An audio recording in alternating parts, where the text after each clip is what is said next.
So in this video, I'm going to go over my credit card predictions for the year of 2024. And this video was a response to a challenge issued by our favorite uncle, Uncle Luke from Luke's Points and Miles, who did his own video on his 2024 credit card predictions and challenged other creators to do the same. And I think it's really fun to watch these types of videos because we can really see who got it right and who got it wrong at the end of the year. And I'll just say right now that I don't have the best track record when it comes to predictions, but I will say that when watching these videos, a lot of us creators are really on the same wavelength. I don't think we're as different as Luke says that we are, although we may have different individual ideas and different ways that we think about certain hotel chains or airline loyalty programs. I think overall, from a global credit card community, we have the same predictions and thoughts in mind when it comes to different issuers. So I'm going to have you guys kind of check me on this and let me know down in the comments which one of these 5 predictions that I made is probably going to be the least likely. And I think I know which one it's going to be, but I'll let you guys decide. And so with that being said, let's get right into it. So my first prediction is that American Express will be raising its annual fees on its credit cards in 2024. And this is not so much of a prediction as it is an expectation, because let's face it, we all expect American Express to raise annual fees next year. And it's not just because of the economic conditions, but it's because they've been doing so for the past few years without fail. And American Express is just known to have high annual fee credit cards. And so if we take a look back in history, we can see that in 2021, the American Express Platinum card was changed with its annual fee from $550 to $695. We saw in 2022, the American Express Bonvoy Brilliant card went from $450 to $650 for an annual fee. And then, of course, this year in 2023, we saw that the Hilton Honors Personal lineup got refreshed, including the Surpass card, which went from a $95 annual fee to a $150 annual fee, as well as the Aspire card going from a $450 to a $550 annual fee. And so this is something that I totally expect to happen, but just to make it a little more fun and a little more specific, I want to focus on 3 particular cards about which ones are going to be raised. And so those 3 cards are going to be the Hilton Honors Business card, the American Express Gold card, and the American Express Platinum card. And let me go into reasons why I think each of these cards will have their fees increased. So starting with the Hilton Honors Business card, this one's really likely because we just saw the entirety of the Hilton Honors lineup be refreshed on the personal side. And so you can see that the welcome offers will be expiring in January 17th, 2024. And because of that, I think very shortly after, the Hilton Honors Business card is likely going to see a refresh of its own, probably mimicking the same type of refresh that we saw on the Surpass card. I hope that doesn't happen in terms of getting another quarterly statement credit, but we never know. I think that it may be possible that they will do that to justify that annual fee increase, but that's something that I would not be surprised if that were to happen. And so that's the reason why I think it's pretty, I'm pretty confident that the Hilton Honors Business card will have a new annual fee in 2024. Now, when it comes to the Gold card has been refreshed many, many years ago. I would say maybe 5-6 years ago, and it hasn't been refreshed in a long time, and I think it's due for a refresh. I think that it has a lot of value for the right person, but $250 is quickly becoming almost like the lower tier of the mid-tier credit cards in terms of an annual fee. And so I would fully expect the Gold card to increase its annual fee to $350, maybe even $400 this year because of all of the different types of multipliers it has on the card, like the 4x on groceries and the 4x on dining. And I'm going to go into this a little more detail in prediction number 5. So keep that in mind because that's going to be a fun one, but I think I know how they're going to play this out. And when we go to the American Express Platinum card, the luxury credit card travel space is becoming much more competitive. And so I think in order to keep the type of customers that the Platinum card is supposed to serve, I think American Express is going to start crowding those out in any way that they can. One of them is going to be by increasing the annual fee. Another is going to make lounge access more restrictive. Another is going to be, making sure that the welcome offers are more restrictive as well. So you saw the recent news about having an up to $150K welcome offer that you can choose if you want after you apply, which is totally not cool, but that's my own opinion. But I think they're going to see a lot of those types of things with American Express and the Platinum card in specific. So I think those are the 3 cards that are going to be changed in terms of their annual fees in 2024 on the American Express side. And my second prediction is that Chase is going to refresh the Chase Sapphire Reserve card. And this card is also due for a refresh as well, just like the Amex Gold card. And what I think is interesting is I always look at the Chase Sapphire Reserve card and always ask myself, why do I have the Amex Platinum card and not the Chase Sapphire Reserve card? Of course, taking 524 out of the picture, why do I keep going with the Amex Platinum card? And the answer is always the same. And that answer is because it has the lounge access. As someone who flies domestically multiple times a month, I get a lot of value out of lounge access. And it just so happens that the lounges that I fly to, or the lounges in the airports that I fly to, are with American Express. But if I were in airports that had Chase lounges, I probably would have the Chase Sapphire Reserve card. And so that is actually what I think is the distinguishing factor when you look at comparing luxury travel credit cards. And I think Chase is doing a good job behind the scenes, adding more lounge access to their cards. We already know they have open lounges in Boston and in Hong Kong, but they're also gearing up to release other lounge offerings in other major cities like Las Vegas, LaGuardia Airport in New York City, Philadelphia, Phoenix, and San Diego. And those are all really popular airports. And so I think that by doing so, the Chase Sapphire Reserve card is becoming a greater or a bigger player in the luxury travel space. But with the refresh on the Chase Sapphire Reserve card, there is most certainly going to be an annual fee increase. Because the Amex Platinum card is already at $695, maybe even higher next year. The Chase Sapphire Reserve has a lot of room to kind of grow, so they could go up to $650 and still be cheaper than the Amex Platinum card. And the hope is that they do this without adding too many statement credits or any statement credits. Hopefully it's more just raw value, and they keep that $300 annual travel credit, because that's one of the biggest benefits on the card to lower the annual fee. And it'd be terrible if they were to go the Amex Platinum route and have that or quarter that into a semi-annual or a quarterly annual fee. But that's certainly in the cards.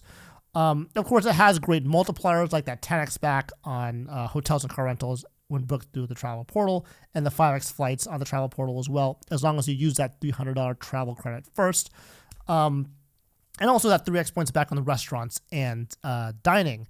Sorry, restaurants and travel is the same thing. So restaurants and travel has a 3x multiplier. But I don't think the refresh will have the multipliers change. I think it's going to be more on the premium travel benefits side. And of course, we all know that Chase Sapphire Reserve has the best priority pass card because it can get you access to those restaurants and non-airport loungy type of places.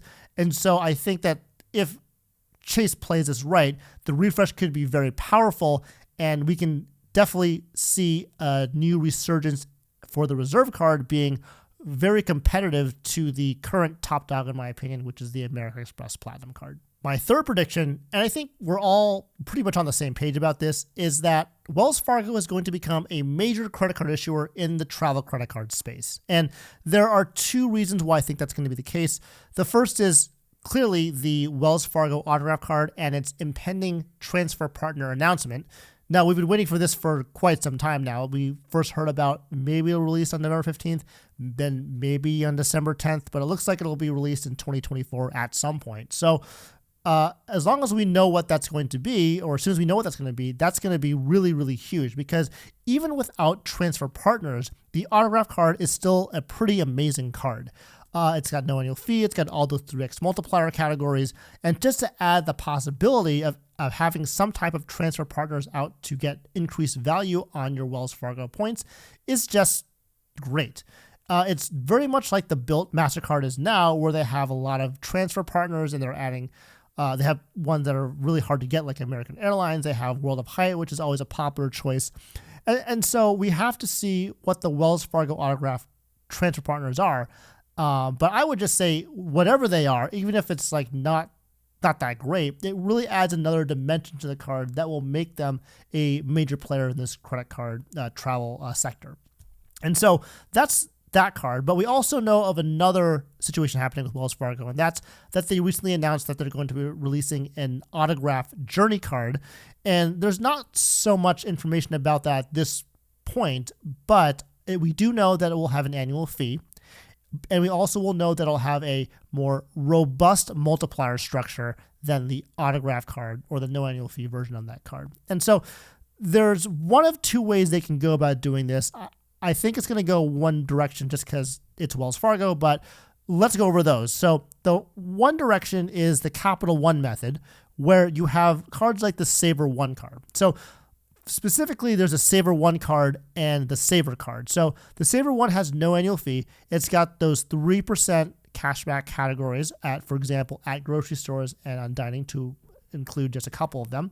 And they have very similar categories on the Saver card for a $95 annual fee, but some of them are 4% instead of 3%. And so the question is, do you get value from that $95 annual fee card versus the no annual fee card, even though the multiplier is 1% less?